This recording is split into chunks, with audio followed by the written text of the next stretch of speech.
Shalom Bapak Ibu Saudaraku, kita bersyukur Tuhan pertemukan kita di hari pertama di minggu ini, tepatnya di Senin pagi ini. Mari kita yang mensyukuri akan penyertaan kasih Tuhan atas hidup kita. Kita kembali bawa kesediaan kita untuk menerima firman-Nya. Dengan percaya lewat firman Allah di Senin pagi ini, kita semakin mengerti kalau Allah sangat mencintai kita sehingga kita mau melakukan apa yang baik dalam hidup ini dalam rangka untuk mempermuliakan nama-Nya. Mari kita awali dengan doa saudaraku, kita berdoa. Tuhan Yesus, terima kasih karena Engkau selalu ada untuk kami dari waktu ke waktu. Ketika kami ada di hari ini semua karena Tuhan, maka kami ada dengan syukur karena kebaikan-Mu atas kami.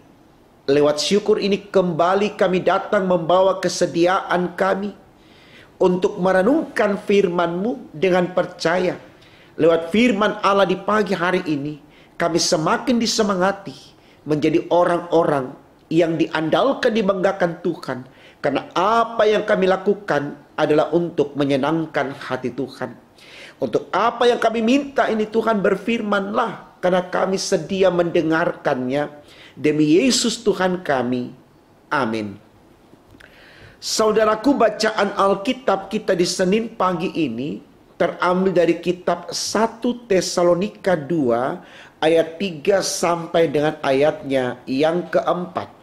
Bagian Alkitab ini dibacakan demikian. Sebab nasihat kami tidak lahir dari kesesatan atau dari maksud yang tidak murni dan juga tidak disertai tipu daya. Sebaliknya, karena Allah telah menganggap kami layak untuk mempercayakan Injil kepada kami, karena itulah kami berbicara bukan untuk menyukakan manusia, melainkan untuk menyukakan Allah yang menguji hati kita. Saudaraku, tema renungan kita di Senin pagi ini dituliskan demikian dalam Sabda Bina Umat, beritakanlah Injil untuk menyukakan Allah. Beritakanlah Injil untuk menyukakan Allah. Saudaraku, kita sadar betul, ya, artinya ini menjadi perenungan baik buat kita manusia, anak-anak Tuhan, ya, termasuk di dalamnya para gembala, entah dia gembala sidang, pendeta, pastor dan sebagainya, ya, yang cenderung selalu ditempatkan oleh Allah untuk memberitakan firman atau menyampaikan firman kepada umat. Mari kita bangun kesadaran di dalam menjalankan tugas pelayanan ini, bukan untuk menyukakan diri kita, ya. Artinya bukan supaya kita yang diidolakan, bukan supaya kita yang diandalkan, dibanggakan, bukan supaya kita yang dipuji, disembah, disanjung, tetapi dalam pelayanan ini benar-benar kita lakukan supaya Allah yang dipermuliakan, ya. Istilah kalimat yang selalu dipakai oleh orang Kristen, jangan merampas hak Allah. Apa yang menjadi hak Tuhan berikan kepada Tuhan. Nah, berbicara soal menyembah, mengagungkan, mempermuliakan, itu hanya diarahkan kepada Allah, bukan kepada manusia. Jadi sepandai apapun dia menyampaikan firman yang dipercayakan Allah kepadanya untuk berkhotbah atau mengajar dan lain sebagainya, bukan supaya dia selalu menjadi sosok yang dipuji, diidolakan. Nah saudaraku, saya pikir tidak sedikit hamba-hamba Tuhan mencari itu, ya, istilah kata mencari popularitas untuk ketenarannya, untuk mengangkat derajatnya supaya kehidupan sosialnya menjadi lebih terpandang dan dia selalu dianggap sebagai sosok yang bisa mengubah hidup orang lain dan seterusnya. Ini sangat berbahaya saudaraku. Karena kita harus menyadari kekuatan yang ada pada kita, kemampuan yang kita miliki, yang kita sebut potensi, talenta, karisma, ya, itu datang dari Allah, bukan lahir dari diri kita, tapi dari Allah. Maka hendaknya kita kembalikan kepada Allah. Ketika kita memiliki talenta itu, ketika kita mampu menyembuhkan, ketika kita mampu mengajar, kita fasih lidah dan seterusnya, ya, itu bukan untuk kepujian bagi kita, tapi untuk Allah. Ya. Jadi di sini saudaraku, Paulus sangat menyadari itu. Ketika dia ada di jemaat Tesalonika, ya, dia bisa menyampaikan firman Allah itu bukan karena dia, tapi karena Allah yang mempercayakan itu kepadanya. Lalu harapannya lewat pengajaran itu Tuhan dipermuliakan, bukan Paulus. Paulus tidak mau merampas hak Tuhan. Karena dia tahu yang layak untuk disembah itu adalah Allah. Di dalam Yesus tentunya. Bukan dia. Dia hanya alat, sarana yang dibuat oleh Allah atau ditentukan oleh Allah untuk bisa memanggil banyak orang untuk percaya kepada Allah. Jadi Paulus tidak serta-merta di sini aja mumpung Tuhan pakai aku gunakan ini untuk ketenaranku, ya, supaya aku lebih terkenal, aku benar-benar populer dan seterusnya, ya. Tidak, ya. Ini kita lihat saudaraku dalam bacaan kita dikatakan begini. Ayat 3, sebab nasihat kami tidak lahir dari kesesatan atau dari maksud yang tidak murni dan juga tidak disertai tipu daya. Kenapa? Karena datang dari Allah, bukan dari dirinya. Kalau manusia, datang dari diri manusia, cenderung manusia memperdayakan orang lain untuk kepuasan dirinya. Artinya dia mempererat orang lain lewat kelebihannya untuk mendapatkan keuntungan dirinya. Kalau di sini Paulus dengan rekan-rekannya itu tidak. Betul-betul dilakukan itu bukan untuk menipu orang, untuk memperalat orang supaya memuaskan mereka, tidak. Tapi untuk menggiring mereka mempermuliakan nama Tuhan. Karena apa yang mereka lakukan itu sesuatu yang murni. Murni dalam pengertian itu datang dari Allah. Ayat 4 dikatakan begini. Sebaliknya karena Allah, garis bawahi kata Allah, telah menganggap kami layak untuk mempercayakan Injil kepada kami. Ya, saya katakan tadi karena Paulus dan teman-temannya menyadari bahwa kami dilayakkan oleh Allah untuk memberitakan Injil. Karena itulah kami berbicara. Jadi bukan karena dia fasih lidah, dia pintar secara intelektual, ya, dia punya popularitas yang terkenal dan seterusnya. Tidak, tapi karena Allah yang mempercayakan itu kepadanya. Nah, kalimat selanjutnya katakan, bukan untuk menyukakan manusia, garis bawah kalimat ini saudaraku, melainkan untuk menyukakan Allah yang menguji hati kita. Jadi Allah yang dipuji di situ, yang disenangkan di situ Allah, bukan Paulus. Karena pada kenyataannya Paulus sendiri berkatakan bahwa hidupku adalah Kristus, matiku adalah keuntungan. Artinya ketika dia senangkan Kristus, matinya adalah keuntungan. Dia tidak mau menyenangkan dirinya, karena kalau dia menyombongkan dirinya, dia kehilangan Kristus. Artinya ketika dia mati, dia tidak memiliki Kristus. Itu berarti Paulus akan mengalami kebinasaan. Tidak mengalami kekekalan, karena kekekalan itu hanya dalam Kristus, bukan dalam diri Paulus. Dia hanya alat yang dipakai oleh Allah, yang Tuhan percayakan kepadanya untuk menyampaikan firman Allah. Jadi firman ini adalah murni karena datang dari Allah, bukan dari pengetahuan, kekuatan intelektual dari Paulus itu sendiri. Tidak. Paulus sangat sadar itu saudaraku. Saya pikir ini baik sekali, bukan cuma para pendeta saja, gembala sidang dan seterusnya yang selalu mencari popularitas, ketenaran dan seterusnya supaya diidolakan, ya, dipuji-puji sebagai pemberita firman yang luar biasa dan seterusnya, ya.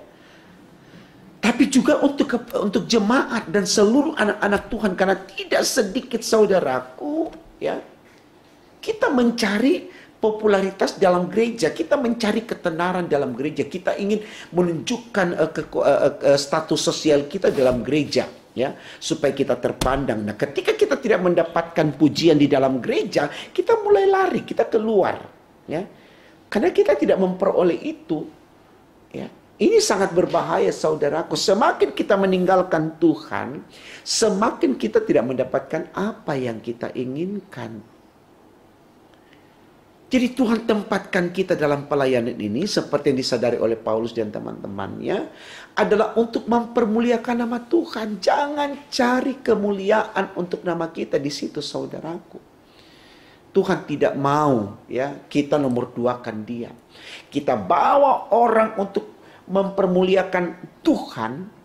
Nanti Tuhan yang memberkati kita tanpa mereka menyanjung kita, tanpa mereka memuji pelayanan kita, tapi karena mereka menerima pelayanan kita lalu memuji Allah, maka berkat Allah akan datang pada kita. Saudaraku, saya mau katakan, berkat Allah yang datang pada kita itu lebih baik ketika kita mendapat pujian dari manusia yang kita layani, ya.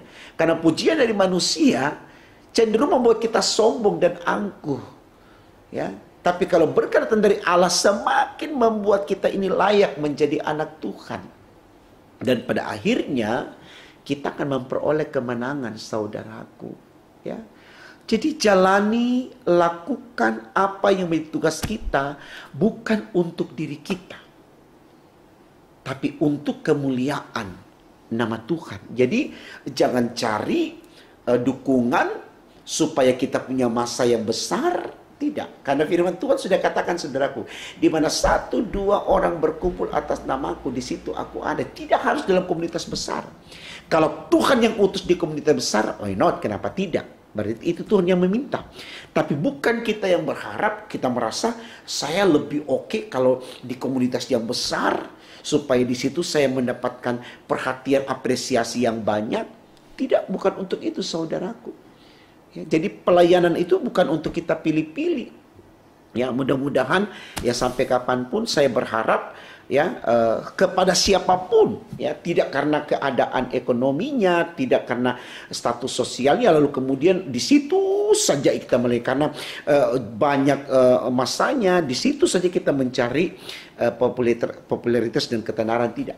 Tapi di mana saja Tuhan utus kita, kita di situ melayani Tuhan. Yang paling penting sekali lagi saudaraku, penilaian Tuhan atas pelayanan kita, bukan penilaian orang. Ya, karena orang itu juga subjektif, artinya dia puji kita belum tentu murni, betul-betul dia memuji. Bisa saja di balik pujiannya ada trik-trik yang kemudian ingin menjatuhkan atau mungkin ingin menjebak kita, atau mungkin mau mencari juga kesempatan supaya dari pujiannya kita juga bisa memberikan sesuatu kepadanya. Jadi hubungan timbal balik, ya.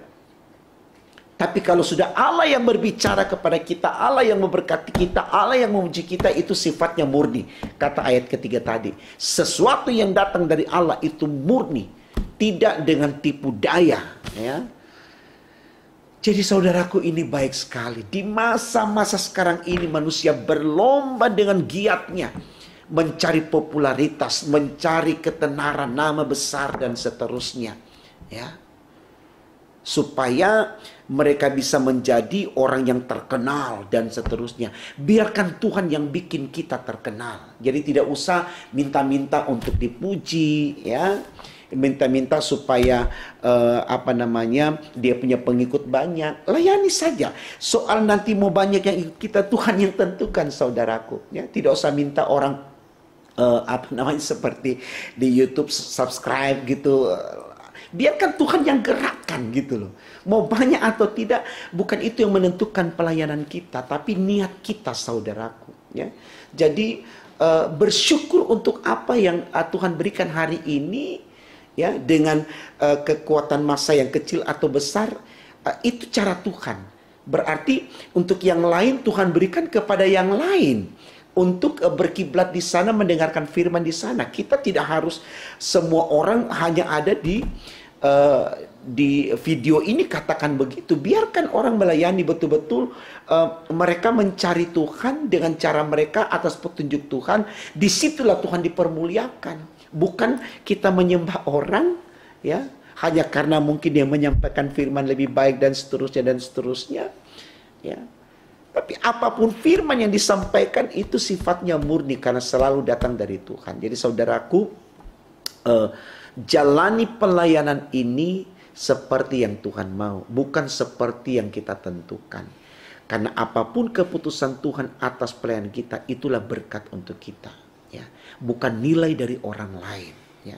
Karena nilai orang lain cenderung subjektif, ya, tidak objektif. Karena bisa saja ada kepentingan dan seterusnya, lalu kemudian kita terjebak di dalamnya. Mari saudaraku, firman Tuhan pada pagi hari ini lewat tema kita katakan, beritakanlah Injil untuk menyukakan Allah. Bukan untuk menyukakan si pemberita Injil itu yang adalah manusia. Tapi supaya lewat pelayanan manusia, Allah dipermuliakan. Dan ini diteladankan oleh Paulus. Paulus hanya melakukan saja, orang mau terima atau tidak, dia kembalikan semuanya kepada Tuhan. Tuhan yang menentukan, ya. Jadi dia tidak punya target A, B, C, D. Yang dia lakukan adalah setia melayani sampai akhir. Makanya dalam Filipi 1 ayat 22 dia katakan, kalau aku harus hidup, aku harus memberi buah. Itu saja. Soal buahnya banyak atau sedikit, Tuhan yang tentukan. Karena di dalam pelayanan Paulus hanya Tuhan yang dipermuliakan. Jadi semangat untuk mempermuliakan nama Tuhan lewat pelayanan kita dari waktu ke waktu, ya. Percaya apa yang datang dari Allah untuk kita itulah berkat sempurna untuk saudara dan saya. Tuhan memberkati firman-Nya. Amin. Mari kita berdoa, saudaraku. Terima kasih Tuhan untuk semua kebaikan-Mu, karena Engkau sudah memberkati kami dari waktu ke waktu. Kami yakin dan percaya berkat-Mu akan nyata untuk kami. Dalam ukuran Tuhan, penilaian Tuhan itu yang terbaik buat kami, bukan ukuran manusia atau apa yang dinilai manusia. Karena kami tahu Tuhan, di mana 1-2 orang berkumpul saja dalam nama Tuhan, ketika kami ada di situ, itu berkat untuk kami. Dan kami yakin di mana-mana Tuhan sudah sediakan berkat yang lain bagi yang lain, maka biarlah kami tidak melihatnya dengan cemburu, dengan iri, tapi kami nikmati medan pelayanan yang Tuhan percayakan kepada kami. Disitulah kami berkarya tanpa harus mencari yang lain, karena kami tahu di tempat lain pun Tuhan sudah persiapkan, Tuhan sudah tentukan pelayanan yang lain. Maka ketika semua pelayan fokus dengan medan pelayanannya tanpa mencari popularitas dan seterusnya, maka di situ nama Tuhan semakin diagungkan dan dipermuliakan. Karena dalam konteks itu tidak ada yang saling berlomba untuk saling mengkhianati, saling menjelek-jelekan, tapi semua melakukan pelayanan dengan tulus, jujur, ikhlas, tanpa pamrih, demi untuk kemuliaan nama Tuhan. Biarlah pelayanan kami Tuhan, hanya Engkau yang dipermuliakan, Engkau yang diagungkan, sehingga di dalamnya kami diberkati. Pimpin kami sepanjang hari ini, kuatkan iman kami dalam menjalani hari ini, dengan percaya di dalam Tuhan Yesus kami memperoleh berkat yang sempurna. Terpujilah Engkau sekarang kekal sampai selama-lamanya. Haleluya, puji Tuhan. Amin.